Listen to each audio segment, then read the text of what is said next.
City's out. I want to see him. I dated a Virgo for the longest, and I'm also a Virgo, so I can say this. Listen, I don't have a foot fetish, but you better take care of your feet. That's all I'm saying. No cracked heels here. One of them is called Thanks for the Head. Hey. Continuing with a little bit of a sexy theme. Oops, oh my by Tweet. Do you by any chance know that song? Put your pants back on and keep it moving. Emma, we've got to blow this fucking song up. The thing that is so incredible is the human capacity to survive. Welcome to Unshut, a place where if at any point you feel like you need to shut the up, don't. Can you hear me? I can. Amazing. How are you doing? I'm doing good. I'm doing good. So so glad that you reached out. I'm so happy to be chatting with you. I saw that my friend, well, I've only met her one time, but I really love her music too. Madison Steinbrook was on Oh, your very path. cool. So I love her writing too. So Oh that's my how I found you. gosh. That's so amazing. No, I saw that you followed me, and then a couple of days later, I heard the clip of your song, and I was like, holy shit, let's get her on ASAP. That's so sweet. I'm so glad you liked it. Of course, you had to have known I had good taste in music, you know? Obviously, yes.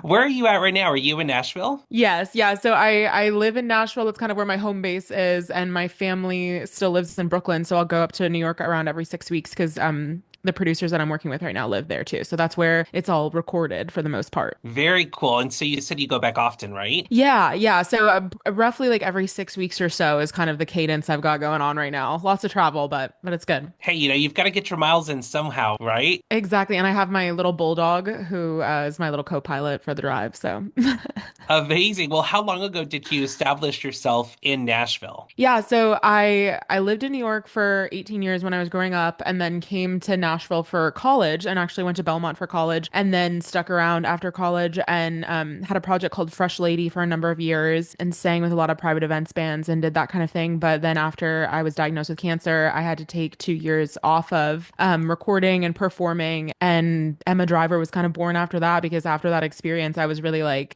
for a long time, I'd thought that I'd wanted to go under an artist name and kind of have that buffer as like a separation between myself and the art. And then afterwards, I was like, no, I want to be me and be seen as my authentic self 100%. So, Which we are going to deep dive that transition a little bit later. And I'm super excited to talk to you about it because yeah. after, confirming an episode with you, obviously I did a little bit of deep diving and that was actually one of the stories that really captivated me a lot. And so I definitely want to bring it up on the show for sure. I'm truly curious, just perspective real quick. What does New York or Brooklyn, what does Brooklyn have in common with Nashville when it comes to music? Because I know a lot of people, they consider like East Coast, West Coast so different in the music scene. Nashville to any other music scene is so different. But what do you think they have in common? Yeah, so I definitely think Nashville is a lot more diverse than people give it credit for, especially with all the LA and New York transplants. The similarities are definitely the diverse nature of the music scene and the willingness to do the work when it comes to,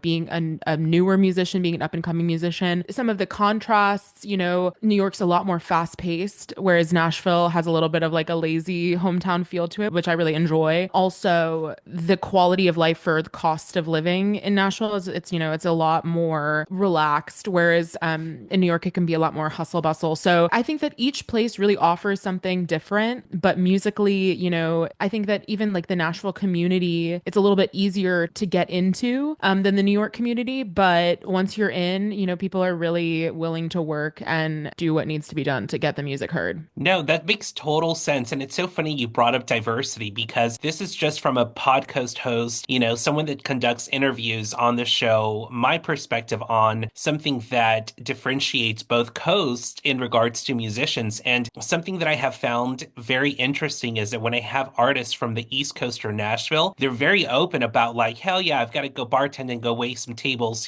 to make a living, blah, blah, blah, versus artists out in LA, they don't want to talk about what they're doing to fund their music. They're just like, I'm a musician and that is it. We don't talk about my day job. We don't talk about my nighttime job. And that is definitely something I've noticed that Nashville and East Coast, well, is Nashville in the East Coast? I'm blanking out. Kind of like it's more East Coast than West for sure. It's a little central. It feels a little bit pretty central to me, between, because it's kind of like I think of it like in terms of like Nashville being in the middle where there's LA on this side and New York on this side, in terms of like the musical hubs. But yeah, I do think you're totally right. And I haven't spent a ton of time in LA, but from what I've heard is that there is a little bit more of like a culture of like branding yourself as a celebrity, almost, and like more of like a separation between like, oh, like no, I don't have another day job. I'm just a musician, And I've definitely encountered some people like that in Nashville. Personally, I like to eat and I like to get my, a pedicure every once in a while. So I'm like, I want to have a day job to have like that consistency of like knowing when my next paycheck is going to come through, because I don't have like the steadiness, of like a for sure gig every month. So I love that, artists are being more transparent about what they have to do to make it work, because this industry is so, it evolves all the time, So I love the transparency that I see on social media of people being like, here's what I do to make it work. You can do it too. And you can also chase your dreams and make it work, Love to see that. Exactly. No, totally. And I love that. You've got to eat and have cute feet. You know what I mean? You can't have busted ass Exactly. toes. That's what I'm saying. Yes. Amazing. Well, before we talk any, future plans for 2025 and everything else that's upcoming real quick, I have to bring up this song that I've already bragged about a little bit because I'm stupidly obsessed. Something I like to say on the show is music that fucks me up. And let me tell you, Emma, this one fucked me up. I know it's not about you. I gotta work through all my issues. You tell me to take my pants off, and I can't stop. They're already on the floor. Oh, I need you more. Talk to me about this song. Talk to the listeners about this song. How did it come to life? Okay, so yeah, Pants Off, man. So it's off this project that's this EP that I've been working on that's all about transmuting shame into self-compassion. Because one of the big issues that I really grappled with, through my cancer journey and just in life in general, is being really ashamed of these things and being my own harshest critic. And especially when it comes to dating, even, no matter the degree of asshole of the people that I was dating, I would always blame myself for these things that happened, and always feel so much shame about relationships not working out, even though it always takes two to tango and it's always, a partnership, and it's not only just one person's issue. And then especially when it comes to, attachment trauma, as somebody who's experienced a lot of trauma in her life and had to grapple with that idea of like, okay, I'm a cancer survivor, like that's a little bit of an undertaking, for a partner, and a lot of that was self-imposed. Nobody ever told me like, oh, it's kind of an emotional burden to think of dating somebody with cancer or who has survived cancer. That was never something that somebody else ever told me, but it was something that was in my brain. And with this idea of like, wanting so badly to have a partner, wanting so badly to be in a relationship, which is a completely human need. But after, on the heels of that trauma, it really took this kind of like, give me a reason to survive, like give me a reason to want to keep going, because it was really, really hard, And that's such a hard thing to have compassion with yourself of on the other side, is realizing, some ways that the hardships that you go through can cause us to act out of alignment. And ultimately, we're the ones who have to live with ourselves after those. If relationships don't work out, if the people that we wanted to be in our lives long term decide ultimately not to, we're the ones who have to, make sense of that internal struggle. And that's really how Pants Off was born. I was looking at the ways that I acted and was like, really don't feel good about this, really know that, this person isn't in my life anymore. And I don't like the way that we ended things. I don't like the way that I acted, don't like anything about it, but I have to move forward and try and have learned something from this experience. And I really found that the intro is what came to me first, that it's got like this kind of long intro and outro that's just this like button dun dun dum bum bum ba-dum bum bum ba-dum. And like that feeling was like me kind of like festering in this like, I just lost my hair to cancer and I have this huge battle that I have to like undergo to like get to the other side of this, but I just really wanted to be loved by this person. It's just like I have to focus on literally like living and fighting for my life, but I wanted love, and so that's such a hard feeling to grapple with. And I really, really, really struggled with that. And even now, I'm in remission, thank God. And after going through that, it's hard not to look at relationships and that kind of thing as so much more existential than it has to be, which I really think is something that a lot of people who've had near-death experiences grapple with. And truthfully, any kind of traumatic experience. because ultimately we're all just wanting to find meaning in this life and, wanting to hopefully share that meaning with somebody. So yeah, that's a long-winded way of saying that's how Pants Off came to be. It's so amazing because the empowerment you feel when you listen to this song. I didn't know the backstory about, cancer, remission, wanting love. I didn't know that going into it, listening to that song, and yet that message of empowerment was what struck me about the song. Do you think that that's something a lot of people that are dealing with illnesses or people that are dealing with, I don't really know how to really word it, but anyone that's dealing with, let's say, cancer, do you think that it's common for them to shut the world out and feel like maybe they're not lovable because they're in a place where they may not make it? And that's something to me I've never thought about. And I think that's so important to talk about because it doesn't matter if you have cancer or if you're dealing with HIV or if you're dealing with something that's just deadly in general, you can still be loved. I think that's very Exactly. powerful. No, I totally agree. And, I can only speak to my own experience of going through it. But with that, wanting to be loved by other people and searching for that love outside of yourself, it's really a skill to be able to give yourself that love. And for me, I had to learn that skill. And this song, singing this song to myself, dancing it out to this song was a huge part of that process, and finding ways to put those negative feelings and to put those thoughts into something that is a gift to yourself. I think it's such a powerful way to heal yourself, but to also,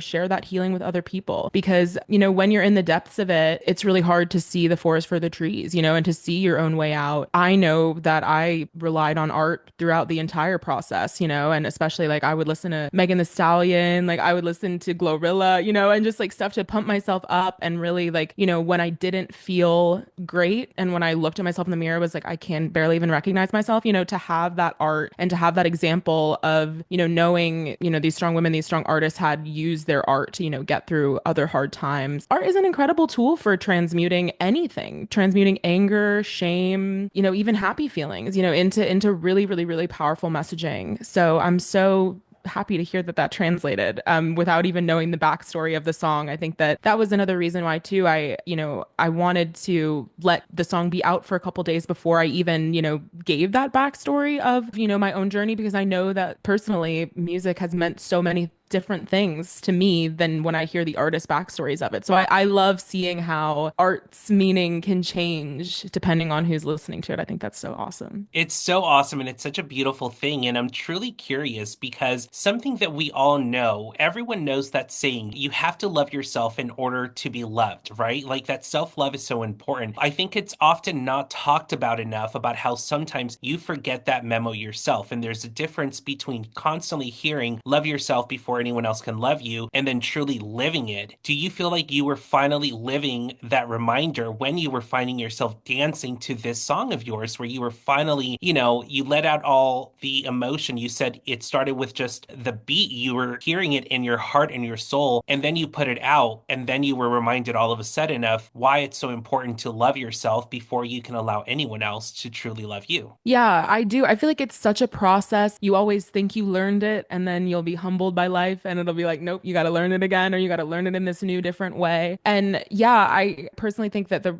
process of writing this song, recording it, releasing it, and having my ass be the cover was a huge part of, me accepting myself in this and just letting myself be seen and having it be what it is, and accepting that I wanted that and letting myself then do that. When it comes to you can't love somebody or be loved until you truly love yourself, I think that that's an oversimplification, because, and I talk to my therapist about this a lot personally, when I was at my lowest and struggling so much with cancer, I didn't even see myself for how I really was, so it's like, even I wouldn't say that I didn't love myself, because I did love myself and I was trying to do the best that I could, but the deck was a little bit stacked against me. And I felt like when I was in that place of not seeing myself accurately, I, accepted crumbs. And I think that that's the reality is like you can still love somebody and still want love if you don't know how to love yourself properly, but you won't accept the kind of love you deserve. You'll accept Mm. breadcrumbs. You won't be able to find that real love that matches the kind of love that you can give, the kind of love that you deserve until you recognize your own worth. Wow. I mean, I am just like, I couldn't have said it any better. And I think that that's such a beautiful reminder when it comes to talking about empowerment. It's unfortunate that sometimes it takes something so tragic to remind ourselves of the type of love that we are capable of giving and receiving. But I think that at the end of the day, the universe does has a very unique way in reminding us of what we're able to soldier and troop through in life. And I think that every journey that comes with tragedy is chosen for us for a reason. And I think that in your case, this has become one of the most amazing outcomes ever because here you are turning something so tragic into something like art. To me, it was an uplifting song. It was something that moved me. It got me moving. I wanted to like write you ASAP. And yet, here you are, the perfect example of how, hey, everyone can turn something tragic into something beautiful. And I think you're the perfect example about that. Thank you so much for sharing all of that and even, the journey with your therapist because that is what art is all about, what it should be all about. Yeah, I'm so lucky to have had such an incredible support system and also, to really have that will of like wanting to continue living. I've met so many people through cancer community and it's just such a horrible, horrible disease. And that's why it's so important that we need to keep funding the research for it because there's still so much work that needs to be done to curing rare cancers and it's getting even worse with all these chemicals that are in our food and water. And it's such a senseless thing the way that it touches people's lives and it doesn't make any sense and it's completely random. But the thing that is so incredible is the human capacity to survive and to overcome and to make meaning out of some of the most traumatic and horrible experiences, like the things that I've seen humans get through, and even like people who aren't in remission, who are still living their lives and will not ever be cured, but are still continuing to live happy lives and find meaning in their lives. That is always like, I literally get chills just even thinking about it. Like that's the kind of thing that really inspires me, that real strength of, making meaning out of those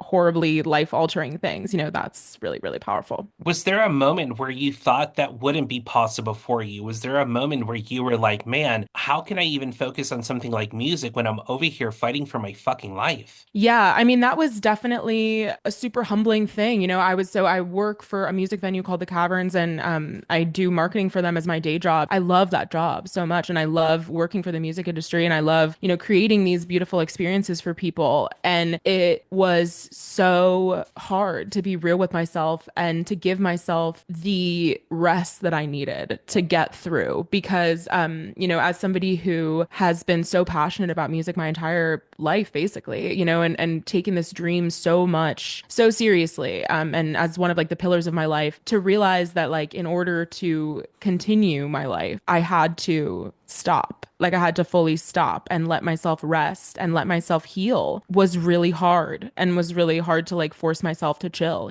But I'm so glad that I did because if I didn't, I think it would have been, immensely more painful to like push myself through and like constantly be creating because the reality was I was still writing music through the whole time. Like, and that was my lifeline. So even though I wasn't performing and, going out as much and networking as much as I would have liked to, my music literally saved me still. So, even if I couldn't be making money and going out and working so hard, it was working for me in its own way. No, that's so beautiful. And I think it's such a good reminder, too, that sometimes when your passion stops becoming your obligation for a little bit, sometimes it really is the best reset we can give ourselves. So you sit in those thoughts a little bit more than you would when you had all these commitments, when it becomes an obligation, basically. So, yeah, I Yeah. love it so much. I love what you're creating out of this. And I know, you were just in the studio on Monday.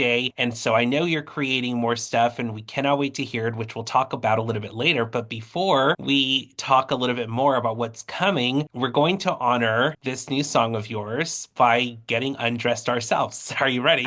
Let's do it. So, in honor of Pants Off, this is going to be blank off. I'll fill in the blank, and you tell me the first thing that comes to mind for a song. Are you ready? I'm ready. Alrighty. So the first one, top off. Top off, bikini top. I'm thinking of the strings. I'm thinking of tan lines for the summertime. Tan lines, so sublime. I love Something it. like that. Perfect. The next one, which is funny, you said strings, bra off. Bra, titties out. I want to see them. What's so funny is I literally wrote in my notes, shake them titties, let them loose, let them out. AM to the PM. Love it. Exactly. The next one, shoes off. Yeah, I think of those little pedicure toes. I'm like a little bit of red on the nail. Kick off the shoes in the freestyling. Did you know you were gonna get that? Hell yeah, I love it.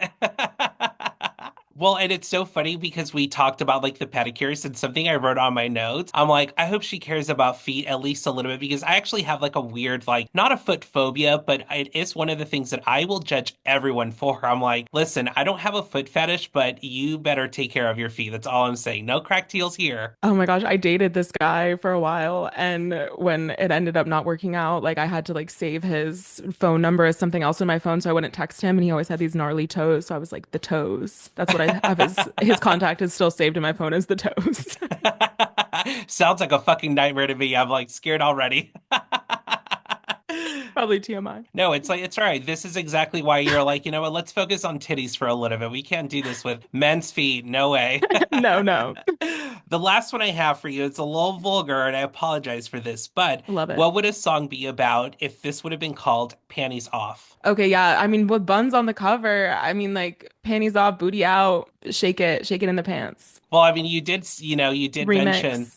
No, okay, that is so fucking funny because on my notes, I wrote on here, Panties Off. It makes me think of, and I don't know if you're old enough to remember this song, but there was a song called Oops, Oh My by Tweet. Do you by any chance know that song? No, I'm thinking of the thong song, but that's different. Same, it's in there. It's about a thong and it's about panties, but it's so funny because I literally wrote on my notes if she could remix this song with like a female rapper, who would it be? And earlier today, you already mentioned a couple that that you had mentioned. I'm blanking on already, but I think Yeah. that's so fucking gnarly. So who would it be? Okay. Oh my God. I've been loving Glorilla recently. I absolutely love her. So probably like number one choice, it would be her. There's some really great rappers in Nashville. I'm thinking of Chuck Indigo off the top of my head because I really love his flows and stuff. But I don't know. There's one female rapper who, okay, there's an incredible group of lesbians who just started this band. They are like the lesbian Backstreet Boys, and I'm so obsessed with them. And I just have to share about this. I'm like, I have to talk about it while I have a Hell platform. yes, absolutely. Because I haven't heard of them, so you've got to tell me. Okay, so yeah, okay, the Rap Girl is the name of the Dasha or Daisha McBride, is another incredible female rapper in Nashville, is who I was thinking of. So I'm like, that would be good. But she was in this group, but I wonder if they might have taken down the group's Instagram because now I'm just seeing the posts on their personal Instagrams about it. It might have just been a ploy to get the streams up for this one great song, Calvin Klein by Rosemary Joaquin. So that was what they did the choreographed dance to, and it was just like, Well, now we know what my rabbit hole is going to be. As soon as we get off this call, I'm going to go down that rabbit hole. I can't wait. yes. Well, we couldn't honor your latest without also honoring your name, Emma Driver. Are you ready? Yeah, let's do it. So, the first one I have for you is Emma Passenger. Can you recall a moment in your life where giving up control worked out for you? Hmm.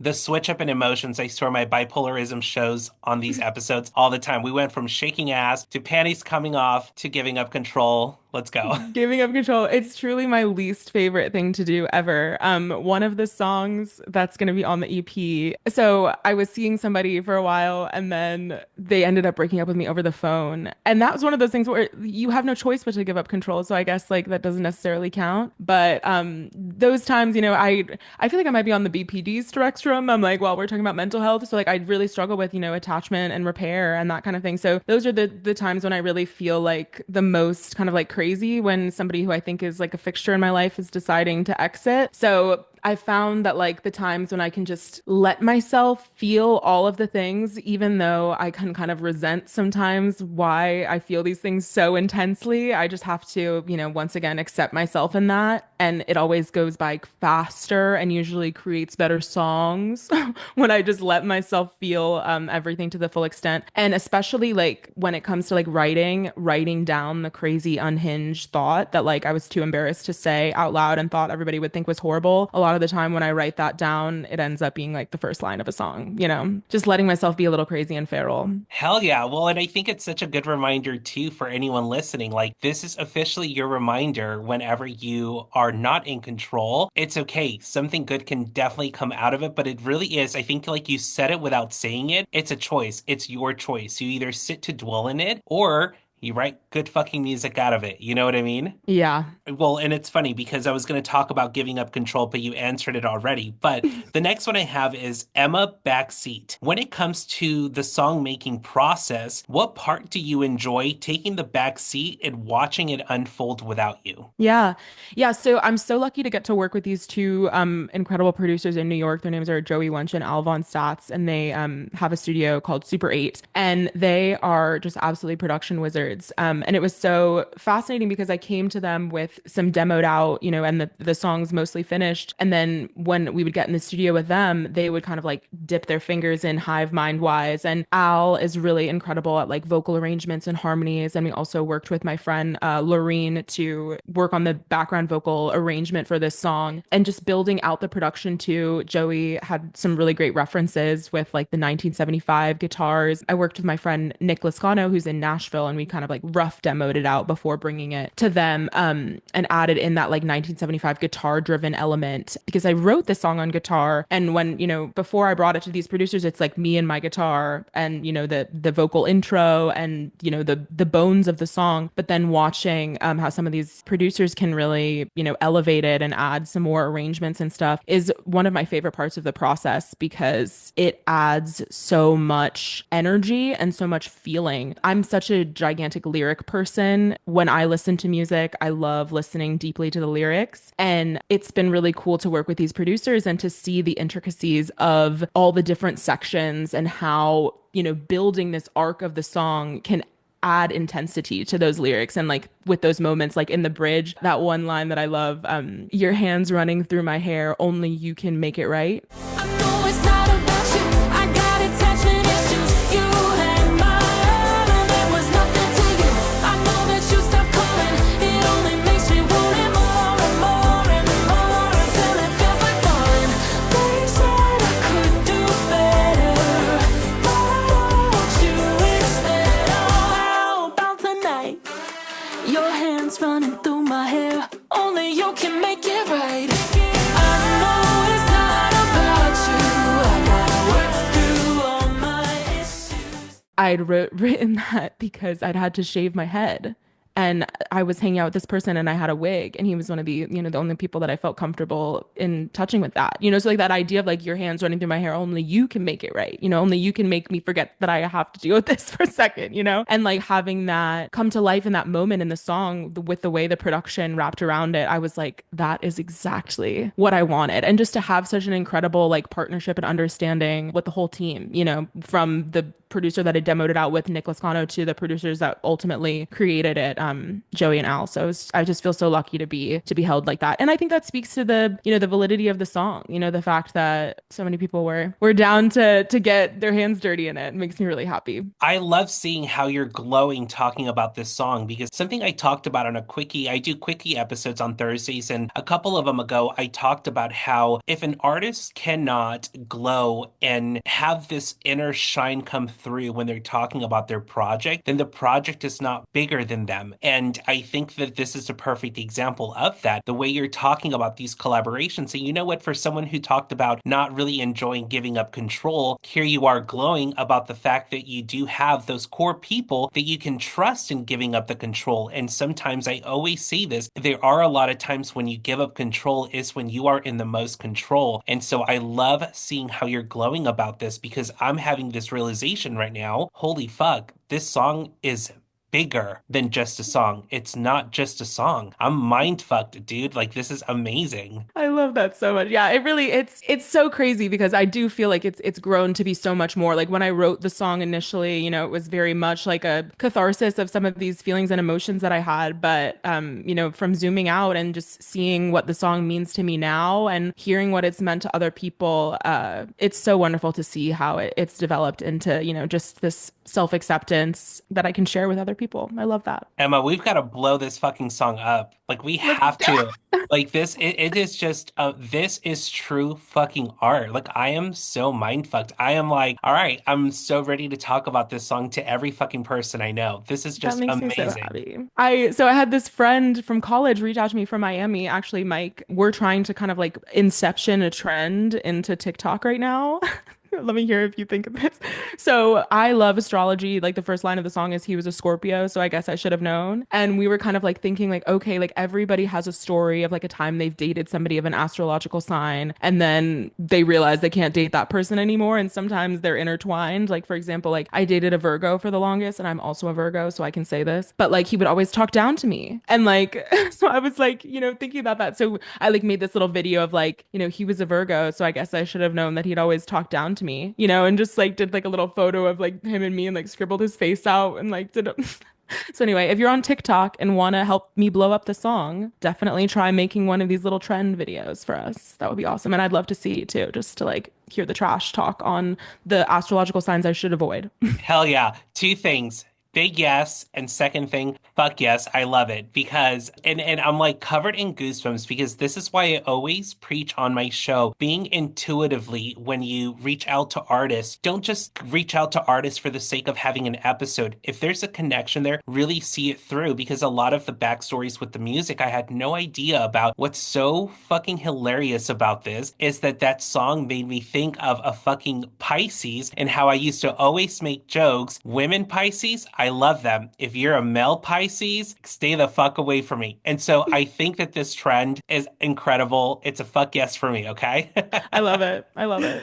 Amazing. The last one I have for you is Emma Trunk. Is there a topic or subject in your music trunk you haven't worked on yet, but you're saving for later, if that makes any sense? It does, yeah. I feel like with Ashamed to Admit This, which is this latest EP, there were these songs that were really about transmuting shame into self-compassion and helped me so much expand my window of tolerance for uncomfortable emotions and for looking at myself honestly because previously I would look at myself honestly, see something I didn't like and be like, "Oh God, I can't look at that. We have to look away and not talk about this anymore." And I feel like by working on these songs, I was able to look at myself and be like, don't love that, but I love you. So we're gonna sit here and work on it, And like, and that's what working on this project really helped me with. And then that opened up another layer. It peeled back another layer of the onion. So now I feel like some of the music that I'm writing now is diving even a little bit deeper and being even a little more like, okay, you say you want this, but is the way that you're acting making it so you will get it, and really just taking a deeper look into myself and becoming self-actualized and what that will really entail. So yeah, I think we're just gonna go even deeper. Pants off, took the pants off, and now we're gonna take everything else off and then go deeper and deeper and deeper. So that's the plan. Well, and I love the analogy about the onion peeling because you know how, like, whenever you chop onions, your eyes get so fucking watery. But isn't Yes. that the fucking irony about when we start taking the layers off of ourselves? When you're looking in the mirror and you're going, fuck, that was me underneath that layer. What the fuck? And then all of a Yeah. sudden you sit in those fucking tears of peeling back the onion. And then, like you said, the layers keep coming off. So I love the analogy. It's so fucking true. Yeah, no, it really is. And I always think of Shrek. But no, it's just, yeah, it's like, whenever I act out of alignment, I get so frustrated with myself. I'm like, why the fuck did I act like that? But a lot of the time it's like, just because you wanted this one, it's like right underneath there. It's right underneath there. And you just gotta peel the layer back. Exactly. Well, while we're on the topic about peeling the layers back and the new EP, More Music, you've talked about playing the violin in the first grade, but now primarily play guitar and piano. If you could reimagine one of your songs with a soft violin, which one would Mm. you pick? Oh gosh. Of the songs that I I have out right now, definitely, I don't hate it. It's just different. I feel like it could be really cool to mess around with that backbeat on the chorus with the violin, maybe some kind of like a choppy percussive pattern. We're not gold, Brooklyn must not be our story to tell. I know I won't die beside you. The movie rights will never sell. It's not the ending that I pictured. Broke the frame to see the rest. No, it's a classic double feature with a gigantic plot twist. I don't hate it. It's just different. I love a cello too. I love a cello moment, and I feel like it works nice with the register of my voice. So that would be another fun one to mess around with. I also have a different song called "I Hate to Let Her Down." That's about not wanting to let down your inner child and not wanting to make your younger self proud. And I feel like that would really lend itself well to a cello, and that reminds me that I want to add that actually.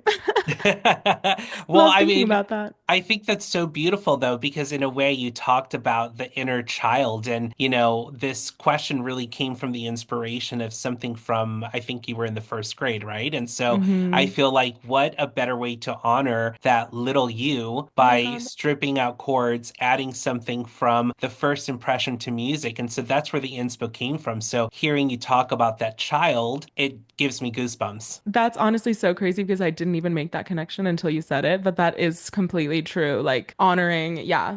Yeah, and I had this teacher when I was growing up who was such a hard ass, Carmeet, and she lived right around the block from me. And even though I kind of resented it when I was younger because she would always, push me to practice and do all these things, I think in hindsight, like, yeah, so much of my, loving myself comes from how I've honored my own music throughout the years. So I'm glad that she instilled in me the hard ass nature of it. Well, and then you get to a point as you're older. I know me, I'm 36 years old, and I now do realize that even in the athletic world, the reason people were tough on me were because they actually saw potential. And had they have never even pushed for me to practice or given me quote unquote homework, then it's because I would have just been an athlete that was a lost cause. They didn't see any potential. So it's funny how later on we learn to appreciate the people that harped on us to be better because it's like, what a huge compliment. At 6 years old, she saw a fucking star, you know? So sweet, yeah. Also, side note, there was a little bit of resentment when I heard you say that on that interview because I was like, ugh, I was playing the fucking triangle in the, kindergarten and first grade. I'm like a violin. That is so badass. Yeah, no, my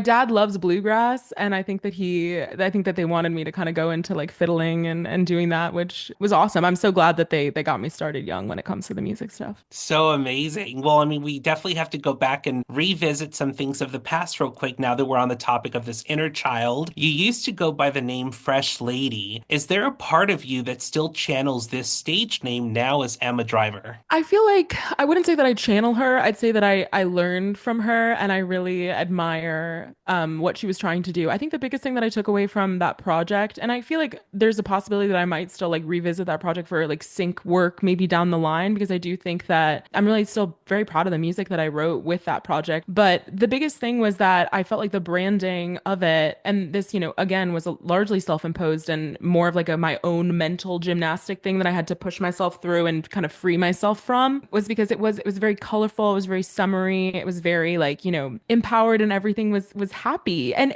not even necessarily happy, but like strong and confident and powerful. And so I worked on a lot of for the Fresh Lady music with an old partner of mine who I'd been with for 5 years. And right before I was diagnosed with cancer, we ended up breaking up and I'd moved out, so I was going out on my own for the first time and really just dealing with all of these deeper and more, tender emotions than I'd ever really grappled with Fresh Lady, and I just didn't feel authentic continuing in that. And also did want so badly to be seen for myself, which at first felt very self-indulgent and was like, why do you, I was like so confused and was like, why do you want so badly to, be seen as yourself?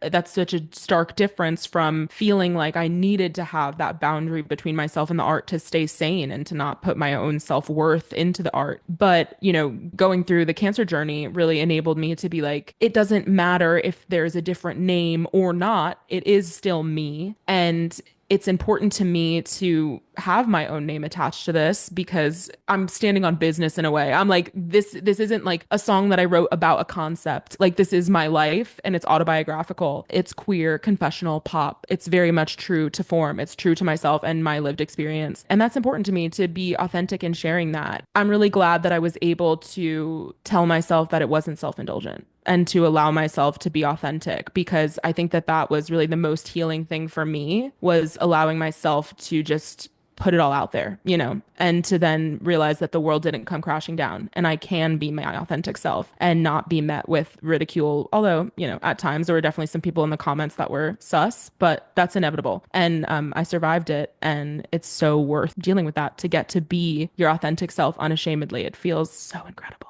Well, and I think the symbolism behind the rebirth of the name, this is what captivated me in that interview that I watched, where I was like, holy shit. Again, it's bigger than the music. I mean, the symbolism about stripping out this not character, but this persona because you can no longer connect to it because you're going through these dark times. Stripping yourself from that beauty brought your true self forward, if that makes sense. And it really is this like rebirth type of thing. I don't know if that makes any sense. It totally does. It really, really does. And it's so, Alex, I really appreciate you like reflecting this back to me because it's so, having survived it and then like listening to other people, say their perception of it, it's so powerful, and I'll look through my TikTok feed, even at some of the stuff that I posted when I was first, considering releasing music and was still like had my hair so freshly grown out, and like so many of those videos, then like rants were just me trying to talk myself up, like I had one where I was like, it's totally enough if you just show up, you don't have to be beautiful, you don't have to do anything, you don't have to have long, gorgeous hair, like as long as you just show up and make your art, that's enough, and I wasn't saying that for anybody else. I was saying that for me,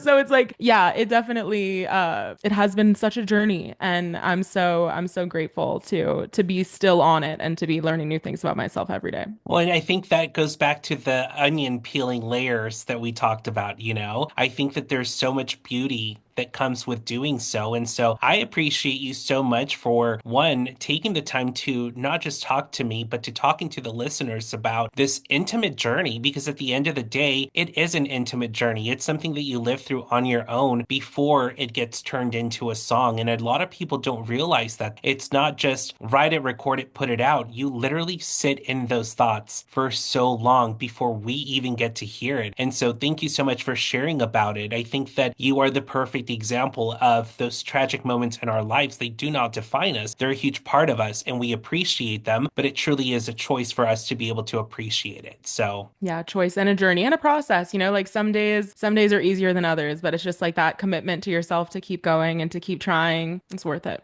it's so worth it. And I know we talked about earlier today about your studio time on Monday and this new EP that you're working on. What can you hint about what to expect in 2025? Are there any shows? Are you putting just your focus on the record first? What's in store for Emma Driver? Yeah, so I'm planning a show in Nashville in the next couple months, so it's going to be a nice full band situation. And I have another single and the EP hopefully coming out before the end of the year. There are three more songs on the EP, and they're very bombastic. One of them is called "Thanks for the Head."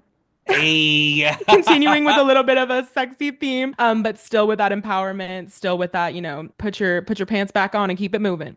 hell um, yes, hell yes. yeah, so yeah, I'm just really excited. Also have one for my lover girls called I Don't Give a Fuck War. It's all about losing and I don't give a fuck war.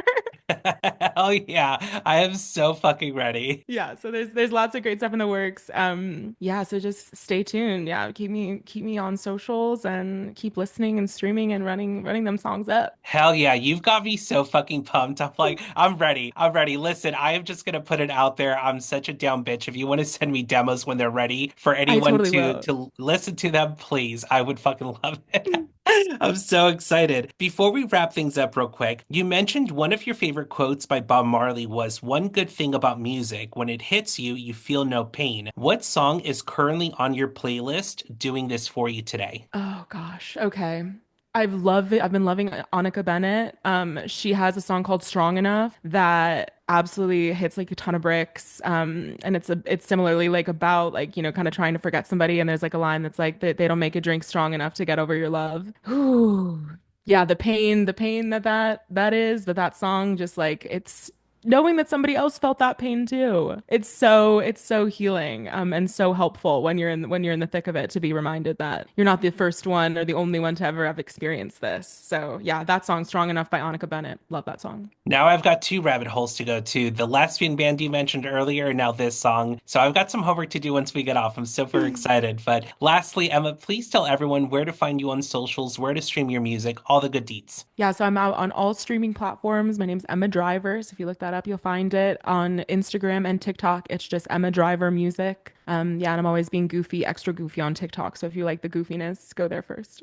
Hell yeah, can't wait. And that's Emma Driver, everyone, not Emma Passenger, not Emma Trunk, Emma Driver. All right, take Vroom, notes. vroom. Hell yeah. Amazing, Emma. It's been such a pleasure talking with you. I can't wait to keep in touch and can't wait to meet you in person one day and give you a big hug. I think that Sounds there's great. definitely something so special about you, and I just knew immediately I had to connect with you. So thank you so much for making the time. Thank you too. I really appreciate it. Of course, take care of yourself. We'll be in touch. Sounds good. See you soon. Bye. Hey, if you've made it this far, don't forget to follow the socials on the screen or in the description below. And don't forget to subscribe to this channel. See you next week.